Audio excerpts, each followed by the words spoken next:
स्वागत छ भाइ बहिनीहरुलाई नेपाल अनलाइन स्कुलमा। आजबाट हामी क्लास 9 को ट्रिग्नोमेट्री सुरु गर्न गइरहेका छौं। तपाईहरुको च्याप्टरमा पढ्नुपर्ने, तपाईहरुले ट्रिग्नोमेट्रीमा पढ्नुपर्ने टपिकहरु पढ्नेछौं हामी यसमा। अब फर्स्ट अफ अल त आज हामीहरुको ट्रिग्नोमेट्री सुरु भइरहेको छ भने फर्स्ट अफ अल त अब हामी बेसिकबाटै सुरु गर्नेछौं। तपाईहरुको रिफरेन्स एंगल कसरी लिने, ट्रिग्नोमेट्रिक रेशियोजहरु के छन्, हामीहरु यस्तै कुराहरु गर्नेछौं। एकदमै सिम्पल र एकदमै सानो कुराहरु जसले चाहिँ हामीहरुलाई एकदमै हेल्प हुन्छ। सो आज भने हामी केही प्रोडक्टहरु गर्न सिक्नेछौं। हामीहरु तपाईहरुको रेशियोहरुको ट्रिग्नोमेट्रिक रेशियोजहरुको प्रोडक्टहरु निकाल्न सिक्नेछौं, तिनीहरुको समहरु पनि सिक्नेछौं। सो है आज हामी सुरु गर्छौं। सो आजको सेसनमा हामी पढ्ने भनेको रेफरेन्स एंगल कसरी लिने भन्ने कुरा हो हैन। सो जस्तै मान्नुहोस् अब मेरो यो छ राइट एंगल ट्रायंगल, यो भयो मेरो राइट एंगल ट्रायंगल, ठीक छ। देन मेरो यो ट्रायंगल को नाम छ ABC भन्ने यसको नाम छ। यो राइट एंगल ट्रायंगल को नाम रहेछ ABC भन्ने नाम रहेछ। देन जस्तै अब मैले भने यहाँनिर एंगल थीटा छ, यो हामीहरुको एंगल थीटा। यदि angle C is equals to theta छ भने र मैले भने angle C be the reference angle, angle C लाई रेफरेन्स एंगल बनाऊ, यसलाई रेफरेन्स एंगल मान भनेर भने। अब मैले यदि एंगल C लाई रेफरेन्स एंगल मान भनिसकेपछि यहाँ दुईटा कुराको मात्र सफल भएको छ, यानी कि दुईटा कुरा मात्र एक्सचेन्ज भएको छ। मान्नुहोस् अब कुन दुईटा कुरा एक्सचेन्ज भएको छ त्यो कुरा हेर्छौं हामी। अब मान्नुहोस् मेरो यहाँ अब अहिले एंगल छैन, अहिले मेरो एंगल छैन। सो अब भन्नुहोस् मलाई यहाँ हाइपोटेन्युस भनेको भयो हामीहरुको AC र परपेन्डिकुलर भनेको छ AB र बेस भनेको छ हामीहरुसँग BC। सिम्पल, इजी, एकदमै सीधा कुरा र एकदमै सजिलो कुरा र एकदमै इजी कुरा भयो, ठीक छ। यो त तपाईहरुलाई थाहा छ, यति भन्दा त तपाईहरुलाई केही कन्फ्युजन छैन। अब रेफरेन्स एंगल भन्दा यस्तो बुझिन्छ हैन। जस्तै अब मैले मान्नुहोस् यतिसम्म ठीक छ है। जस्तै अब मैले यहाँनिर अर्को फिगर बनाउँछु है, यो फिगर नमेटिकन। जस्तै मेरो एंगल C A र यहाँ छ B, यो छ मेरो 90 डिग्री, यो छ थीटा। सो अब भने मैले एंगल ABC मा एंगल C लाई रेफरेन्स एंगल बनाऊ भनेर भने, र यदि मेरो अब एंगल C रेफरेन्स भयो भने एउटा कुरा, हाइपोटेन्युस हामीहरुको कहिल्यै पनि चेन्ज हुँदैन। एज अलवेज हामीहरुको हाइपोटेन्युस हुन जान्छ AC। तर अब यदि मेरो एंगल रेफरेन्स एंगल C छ भने यसको ठ्याक्कै अगाडिको साइड भनेको मेरो हुन्छ परपेन्डिकुलर को साइड, र त्यसैगरी बाँकी रहेको जुन छ साइड BC यो हुने भयो हामीहरुको बेस, ठीक छ, ठीक छ।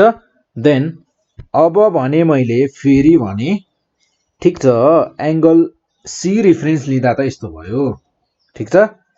देन अब मैले भने अब एंगल A लाई रेफरेन्स लिऊ भनेर भने मैले एंगल यो छ हामीहरुको CA र B मा मैले भने एंगल A लाई रेफरेन्स एंगल ल्याऊ, एंगल A लाई रेफरेन्स एंगल ल्याऊ भने।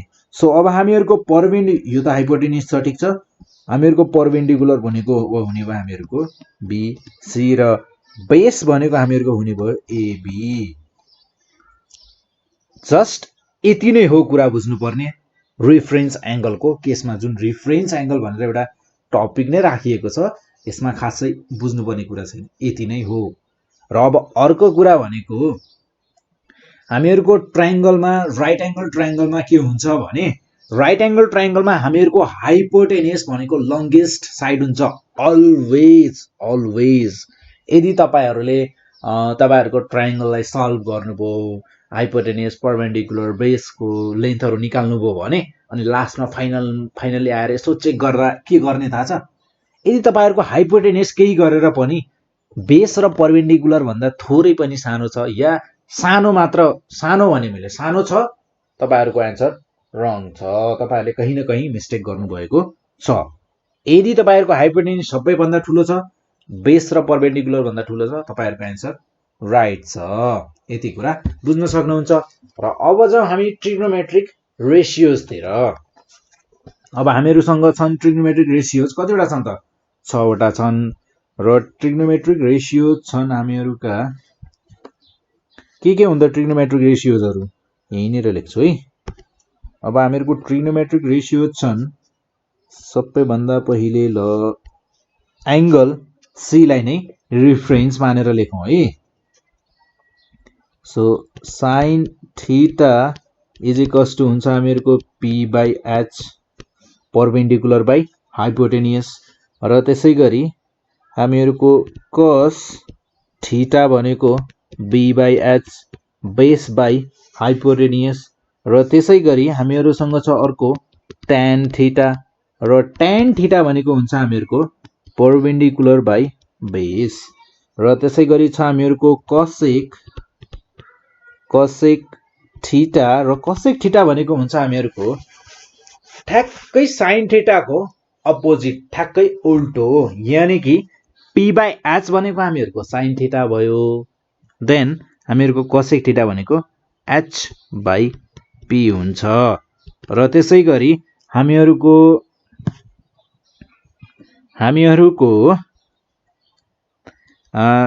sec थीटा भनेको हुन्छ h/b र त्यसैगरी cot थीटा भनेको हुन्छ हामीहरुको b/p। सो यो भयो हामीहरुको ट्रिग्नोमेट्रिक रेशियोजहरु। सो अब यसमा हामीहरुको रिलेसन्सहरु छ। अब हामीहरुको यहाँ हेर्दा हामीहरुले के बुझ्यौं त? हामीहरुले यहाँ हेर्दा के बुझ्यौं? Reciprocal relation बुझ्यौं।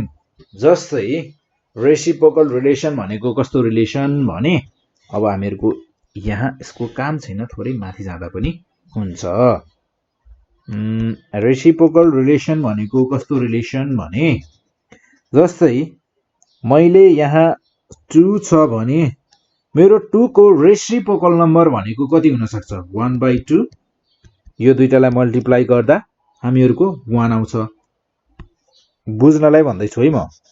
सो हामीहरुको sin theta into cosec theta गर्दा जस्तै यो हो हामीहरुको रेसिप्रोकल रिलेसन है। Reciprocal relations. So sin theta into cosec theta गर्दा हामीहरुको sin थीटा भनेको हामीहरुसँग छ p/h। So p/h then cosec theta भनेको छ हामीहरुसँग h/p र यहाँ हेर्दा त हामीहरुको p र p क्यान्सल आउट, h र h क्यान्सल आउट, यहाँ त बच्यो हामीहरुको 1। सो हामीहरुको रेसिप्रोकल रिलेसनमा नम्बर 1 मा छ हामीहरुको sin theta into cosec theta is equals to 1। अब हामीहरुका यी रिलेसन्सहरु भनेका तपाईहरुले यिनीहरुलाई फर्मुला जस्तै लिन सक्नुहुन्छ। सो एकदमै इजी कुरा छ, सिम्पल कुराहरु छ, सबै कुराहरुलाई बुझेर जाने, बेस देखि नै बुझेर जाने, गाह्रो केही पनि छैन। सो अब यो भयो हामीहरुले मैले यसलाई नम्बर 1 राखे है ल। सो नम्बर 2 मा जाउँ। अब हामीहरुको नम्बर 2 मा छ जस्तै cos theta into sec theta गर्दा जस्तै cos थीटा भनेको छ हामीहरुसँग b/h देन sec थीटा भनेको छ हामीहरुसँग h/b देन हामीहरुको h cancel out, b cancel out, यो हुने भयो हामीहरुको 1। सो 2 नम्बरमा छ हामीहरुको cos theta into sec theta is equals to 1। Reciprocal relations जस्तै हामीहरुले यहाँ sin थीटा p/h भन्यौ र cosec थीटा को लेख्दा के भन्यौ त? उल्टो छ ठ्याक्कै। यहाँ हेर्दा हामीहरुको रेसिप्रोकल छैन त, p/h को ठाउँमा h/p, b/h को ठाउँमा h/b, p/b को ठाउँमा b/p। त्यही भएर यिनीहरुलाई रेसिप्रोकल्स रिलेसन्स भनिएको हो।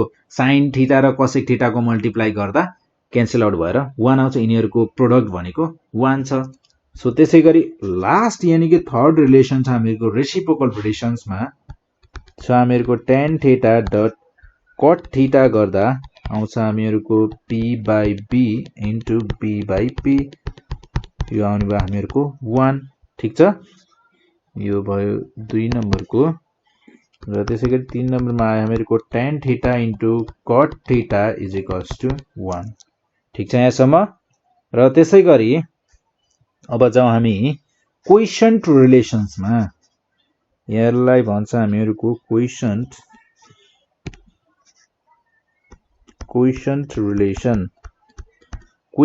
रिलेसन छ हामीहरुको क्वोटिएन्ट रिलेसनमा हामीहरुसँग छ tan थीटा जस्तै tan थीटा भनेको हामीहरुको हुन्छ p by b छ यदि मैले p लाई र b लाई h ले डिभाइड गर्दियो भने के हुन्छ यानी कि मसँग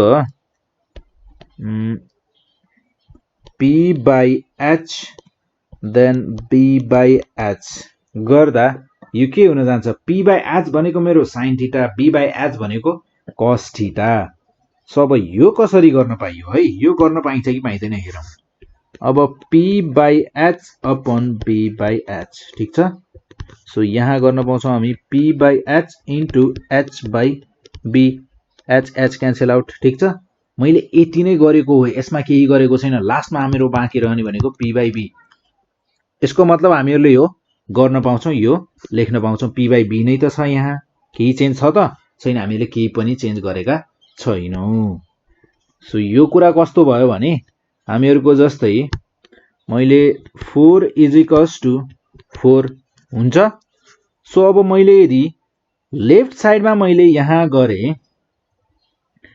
4 minus 2 plus 1 भन्नुको मतलब मैले यहाँ 3 बाट minus 4 गरे 3 बाट minus 4 गर्दा यो हुने भयो हामीहरुको 3 minus 4 is equals to minus 1 र मैले यहाँ गरे 3 minus 4 minus 4 minus 1 minus 1 minus 1 minus 1 4 चोटी गरे मैले हैन 5 चोटी गरे ल ठीक छ सो 4 minus 5 भनेको मेरो कति हुने भयो -1 then mine is equals to -1 सेमै त गरेको छु मैले केही फरक गरेको छु त छैन भन्नुको मतलब मैले के भन्न खोजेको भने हामीले जे ले मल्टिप्लाई गर्यौं त्यसैले डिभाइड पनि गरेका छौं सो दिस जे राइट साइडमा जोडे मैले त्यही लेफ्ट साइडमा जोड्दा सेम रहन्छ त्यसैगरी यहाँ पनि जे ले मल्टिप्लाई गरे मैले त्यसैले डिभाइड पनि गरेको छु सो क्वोटिएन्ट रुलमा हामीहरुको फर्स्टमा रहने भयो p by h भनेको हामीहरुको sin थीटा र b by h भनेको cos theta so therefore tan theta भनेको हामीहरुको हुने रहेछ sin theta by cos theta so अब ठ्याक्कै अपोजिट tan को उल्टो हामीहरुको के थियो त cot थियो सो cot थीटा भनेको थियो हामीहरुसँग b by p सो अब cot थीटा भनेको ठ्याक्कै उल्टो छ भने हामीहरुको यसको रिलेसन पनि ठ्याक्कै उल्टो हुन जान्छ cos theta by sin theta ठीक छ यो भयो हामीहरुको रिलेसन्सहरु क्वोटिएन्ट रिलेसन रेसिप्रोकल रिलेसन्स भनेर पढेम हामीहरुले र अब हेरौं हामीहरुको तपाईहरुलाई पाइथागोरस थ्योरम त थाहा छ होला हैन Pythagoras theorem h² = p² + p² भन्ने कुरा थाहा छ हैन सो अब हामी पाइथागोरस थ्योरममा चाहिँ यिनीहरुलाई खेलाउँछौं जस्तै हामीहरुको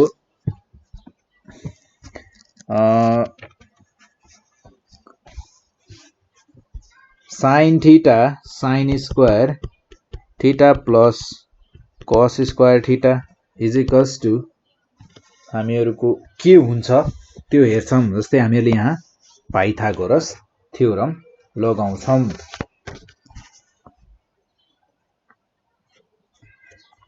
जस्तै अब पाइथागोरस थ्योरम भनेपछि एउटा राइट एंगल ट्रायंगल नबनाएर हुन्छ त हैन सो जस्तै मेरो एंगल बी यहाँ बनाऊ theta A B C then यो हुने भयो मेरो पी एच र बी ठीक छ sine square theta plus cos square theta. अब sine square theta plus cos square theta त लेखेँ मैले, के यो ठिक छ त? साइन स्क्वायर थीटा भनेको हामीहरूको हुन जान्छ, साइन स्क्वायर थीटा भनेको के हुन्छ p by h। So p by h को square plus cos square theta, cos theta भनेको b by h को स्क्वायर और सरी इज इक्वल्स टू यो हुने भयो हामीहरूको p by h को square upon b by h को square.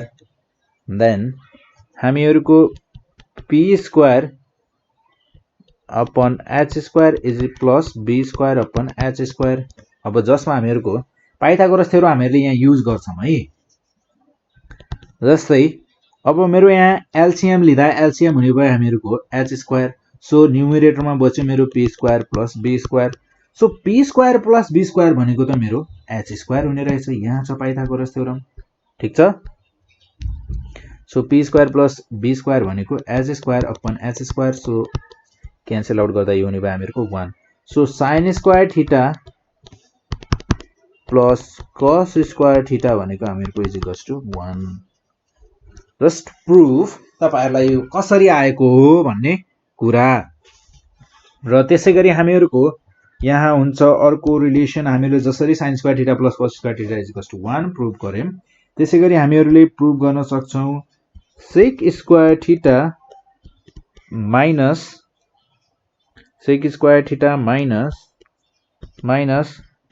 tan square theta is equals to 1 हुन्छ। अब यो कुरा तपाईहरुले याद गर्नु पर्यो र प्रुफ पनि गरेर हेर्न सक्नुहुन्छ।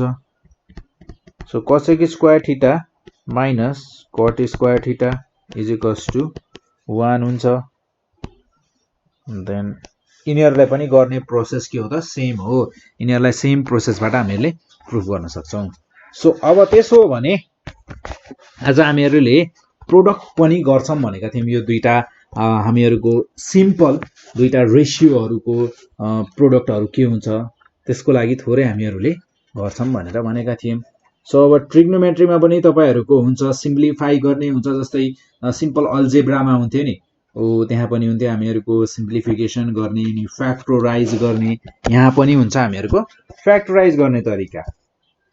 सो अब जस्तै फर्स्ट अफ अल हेरौं हामीहरूको, जस्तै मैले क्वेशन लेखेँ फाइन्ड द प्रोडक्ट भनेर, फाइन्ड द प्रोडक्ट निकाल्नुहोस् भनेर भने। जस्तै हामीहरूको प्रोडक्ट निकाल्नु पर्ने हुन सक्छ दुईटा टर्म्सको। जस्तै हामीहरुसँग छ 1 plus cos theta then into 1 minus cos theta. Simple, ठीक छ। देन अब जाउँ हामी यिनीहरुको प्रोडक्टमा। सो प्रोडक्ट गर्दा 1 ले हामीहरुले मल्टिप्लाई गर्नुपर्ने भयो 1 minus cos theta lie. So त्यसै गरी प्लस cos थीटा ले मल्टिप्लाई गर्छौं हामी 1 minus cos theta lie. Then यो हुने भयो हामीहरुको 1 minus cos theta plus cos theta minus cos square theta. So अब हामीहरुको यहाँ जसरी हामीहरुको +2 -2 हुन्थ्यो 0 हुन्छ हैन। सो त्यसै गरी हाम्रो यहाँ पनि minus cos theta plus cos theta 0 हुने भयो। Then 1 minus cos square theta भयो। तपाईहरुलाई याद छ a square minus b square भनेको यसको फर्मुला के हुन्छ a plus b a minus b। So त्यही छ जस्तो लागेन। जस्तै मेरो यहाँ a भनेको 1 b भनेको cos थीटा a भनेको 1 b भनेको cos theta a plus b a minus b a square minus b square. यानी कि हामीहरुको के हुनु पर्थ्यो त अब यहाँ हेर्दा हामीहरुको अहिले तल नहेरौँ है, माथि हेर्दा के हुनु पर्थ्यो त 1 को स्क्वायर माइनस cos थीटा को स्क्वायर हैन, cos स्क्वायर थीटा। देन त्यही त हामीहरुको आन्सर छ a square minus b square. So यसरी हामीहरुले अब यसपछि भने हामी केही अझै धेरै प्रोडक्टहरु गर्ने छौं र फ्याक्टराइज गर्न पनि सिक्ने छौं र हामीहरुको यसमा अब सिम्प्लिफाई पनि गर्नुपर्ने हुन्छ। के रे यसको तपाईहरुको ट्रिग्नोमेट्रिक रेशियोजहरुको फ्याक्टराइज गर्ने, सिम्प्लिफिकेसन गर्ने यस्तो क्वेशनहरु हामी अरु धेरै प्र्याक्टिस गर्नेछौं, डिस्कस गर्नेछौं।